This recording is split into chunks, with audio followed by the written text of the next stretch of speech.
Hello, everyone, and welcome to Pop Culture Spread, our fun weekly movie and streaming news show. Let's talk big news.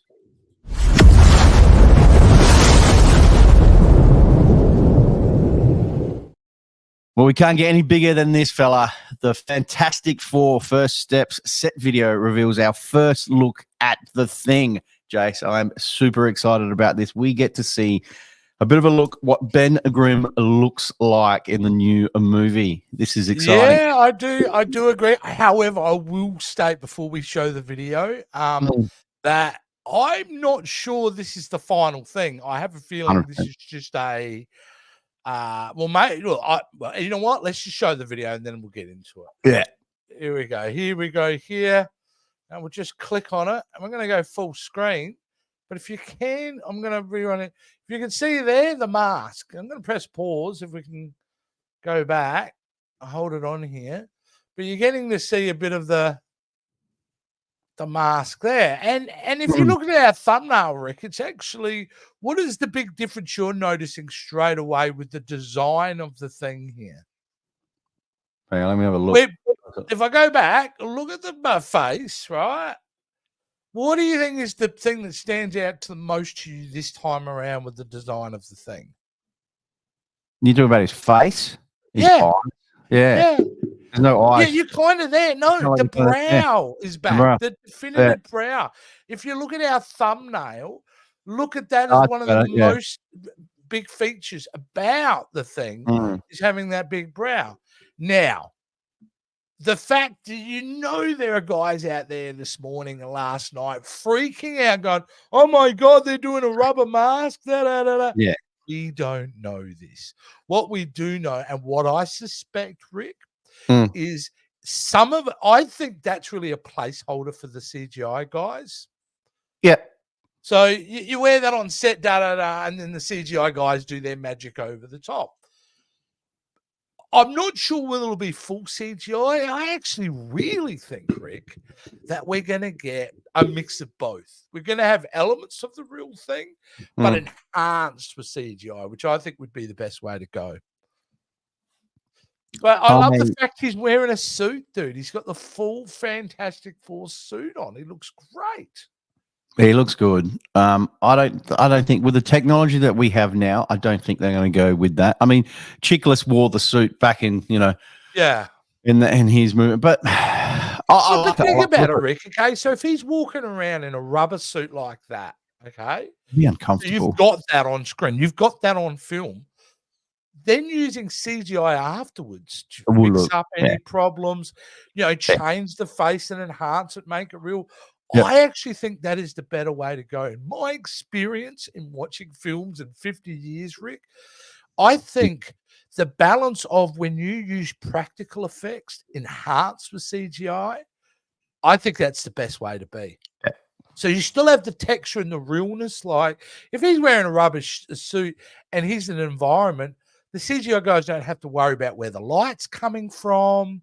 There's all these elements that makes their job a lot easier. And all they have to do is clean it up and make it look real. Yeah, man. I'm pretty excited that they've gone this way with the suit. They haven't gone with the underoos. They've just gone with the jocks. They've gone with this. And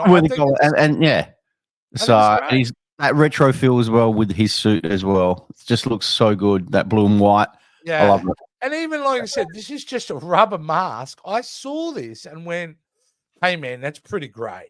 He's wearing the hands as well. It's pretty great. You know what I mean? Like, and the fact that he'll be able to move around and things like that. I don't know.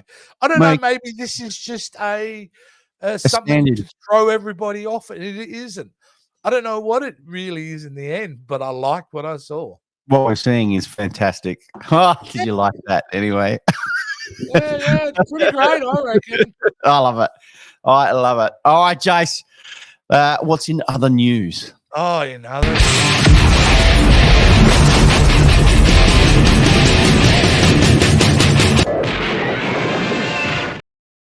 Jurassic World Rebirth gets an official title, reveals first look images, plot, characters, and details.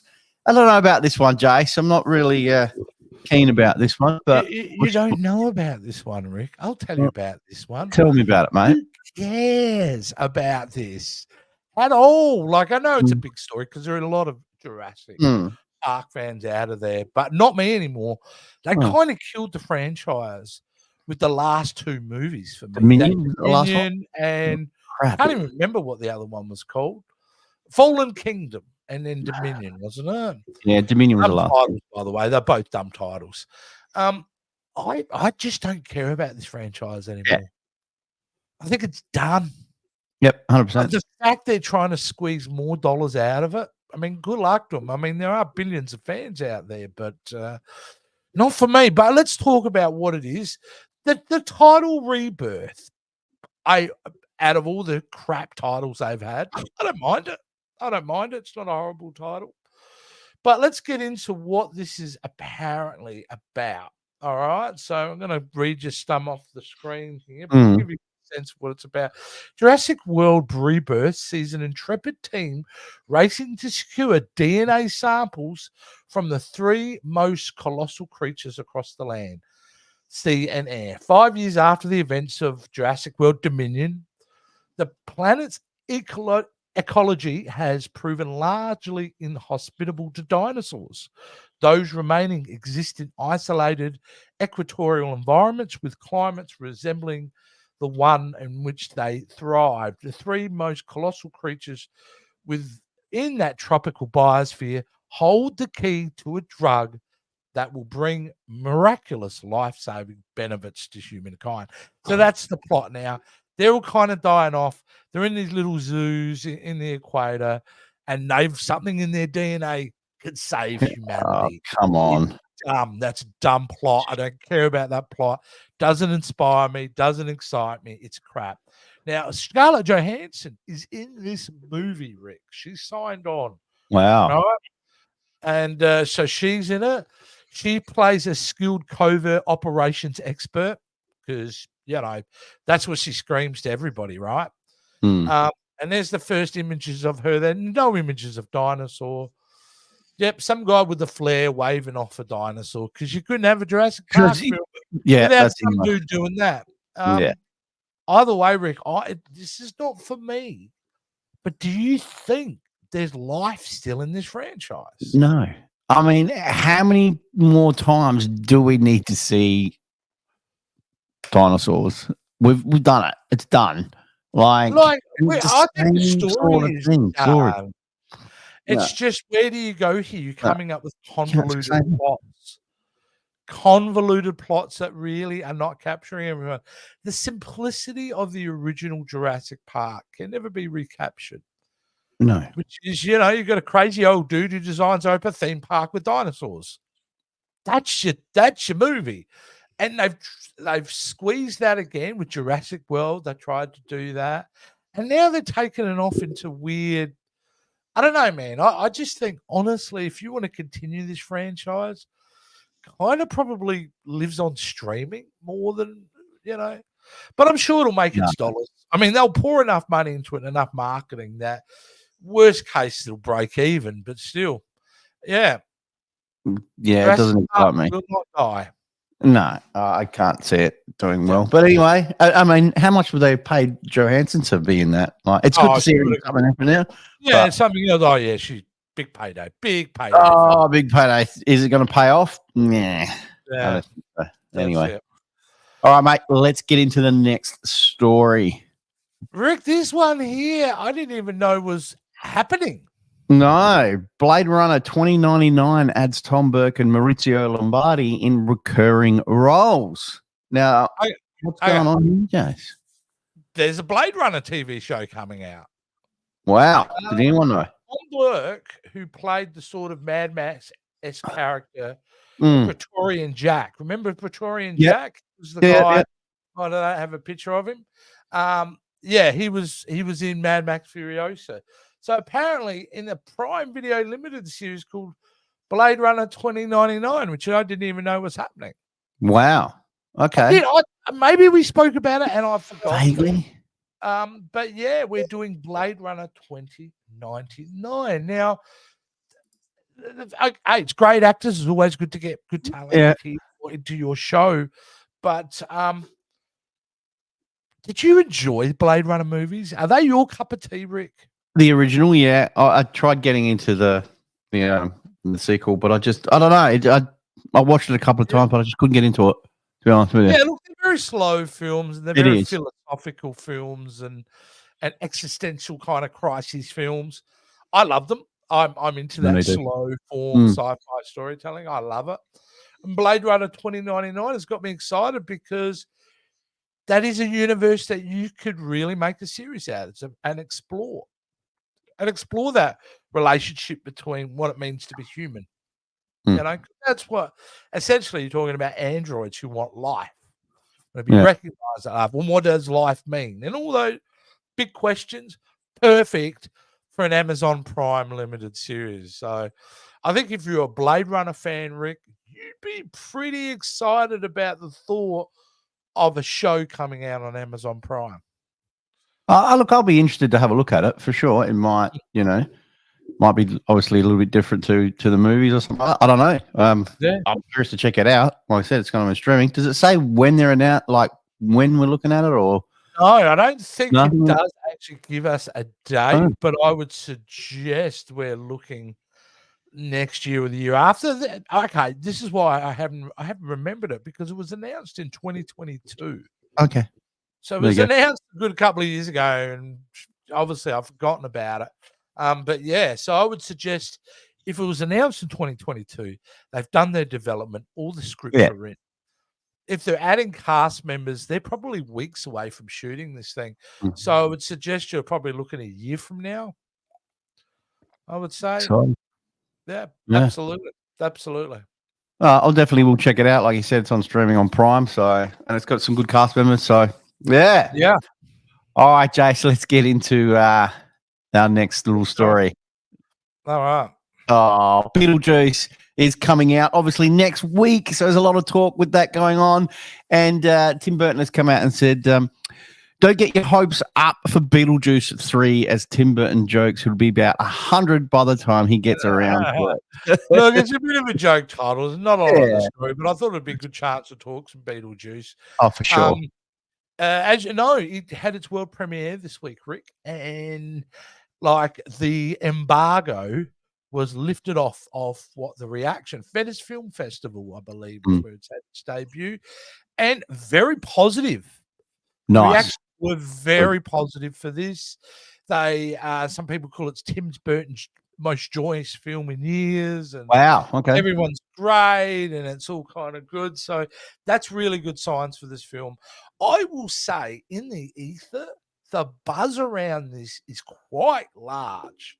Good. Everybody I speak to is really keen on seeing this, including us. We'll be there opening weekend, of course, to see it. 100%. But yeah, the buzz around this is really tight, and I must admit, as much as I was looking forward to this, I'm relieved to hear that this film has got really kind of good buzz today. It's such an iconic movie for a lot of people. A lot of people, grew up with watching this movie, and no one else could have done it. Tim Burton couldn't. You couldn't do a sequel. So really, I watched it actually last week. Just recently watched it again, right within the last week. Yeah, and I was stunned at how dirty that film is. How gory that film is. If you think about Beetlejuice, you think, oh, it's a kid's film. No, it's not a kid's film at all. It's really not. I mean, you would show like I showed my kids. But when you go back and look at it and go, wow, no, this is really for adults, this movie. So, I'm sure they'll keep that same flow in the next one. So, yeah.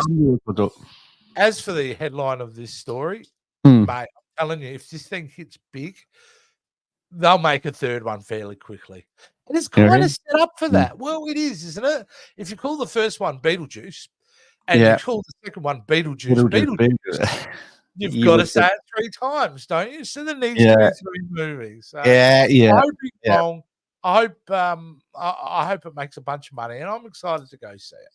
Yeah, I'm sure it will, mate. I'm really looking forward to it next Yeah. week. All right, mate. Let's before we get into the train wreck of the week, I just want to remind the guys out there if they can hit that like button, hit that subscribe button, guys, for us, we would really, really appreciate it.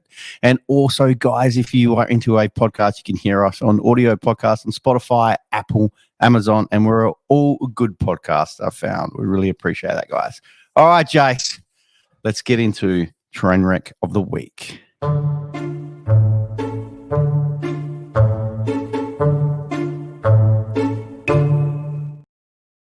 right, buddy. Who's on the train this week? Okay. Devilina aims to launch an Atlas Comics cinematic universe at Paramount. Dun, dun, dun. Cinematic universe. Okay, now this is not the first time this has happened. And the reason it's a train wreck of the week is because this is 15 years too late. Like, honestly, if you think you better be coming up with something original to think this is going to work. Paramount. If you think okay, you know how hard it's been for DC to maintain a cinematic universe? Correct. That they had to hire freaking James Gunn to control it now? They couldn't get it to work. And they're with some of the biggest names in comics. Yeah. They couldn't make Superman work properly for 10 years. For 10 years. And no, God love Henry Cavill, and he's the man, he's the boss, but he'd be the first one to tell you they didn't service that character properly. And here you're going to try to do it with characters nobody knows. No. Except your dungeon-dwelling ultra comic book nerds are going to know these, right? This is no crazy. one else. Who the hell is Devilina? I assume she's the chick in the middle with the bikini and the horns coming out. And I'll take as an educated guess, but everything else is ridiculous. And you're also founded by Martin Goodman in 1939. So, like, honestly, I see this is just dumb in this day and age. If you really want to, you know where it's at? It's in video games. That's where the future of good adaptations are going to come from. And there's lots of great content. Where's our Red Dead Redemption movie, for Christ's sakes? Where is that? Then there's so much great stuff in that realm.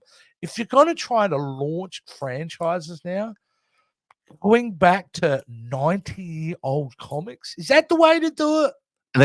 They're clutching for straws here, mate. Like, this is really bad. Like, they try to do it with that Monsterverse, with the Mummy and Tom Cruise at launching it, and that was an absolute friggin' disaster. You get some of the biggest names in legendary horror, and they couldn't make that work. No. So how do you think you're going to make it work with a bunch of characters nobody knows about or gives a shit about? Who green lights these projects? Someone's out there going, you know what? Coached up executive team at Paramount. Unbelievable. That is just tremendous. Nah, there's no way they're going to take this off. Dude, in an era where Paramount has to take the utmost fiscal responsibility, especially around their current situation, so they've got to be tight, you're going to risk it on this garbage? Forget it. Wow. All right, like, stick to your Sonic the Hedgehog, stick to your Star Trek, stick to things like that. That's worked fine. And again, Rick, to prove my point, their biggest franchise in a while has been Sonic, based on a video game. Correct. You know what? Mind you, I saw that new trailer. Looks great. So good. Looks really, really good. Yeah, like, this is, to me, the train wreck of the week. You're wasting money. Somebody fire those coked up executives now.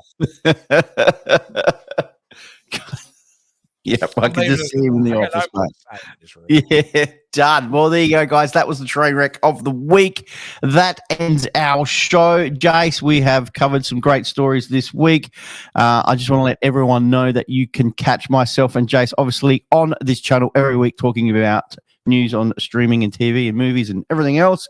And guys, also check out our back catalog of all trailer reactions and everything else we do. All the links are down below. Jace, is there anything else you want to catch up? Let the guys you can find me over Captain's Quadrant, the Star Trek show I'm involved in every week, as well as Jason Roy Gash channel, and on Instagram and TikTok. But most importantly, you can find me every week perplexed at why Paramount is paying to do a 100-year-old comic franchise. Anyway. We'll see you guys next week. Bye for now. See you guys. Thanks for watching. If you could do us a massive favor and hit that like, subscribe, and notification bell. Also, come and check out us on all our social media accounts and keep up to date. And if you're looking for some clothing, you're needing some merch, we've got you covered at the Pop Culture Spread store.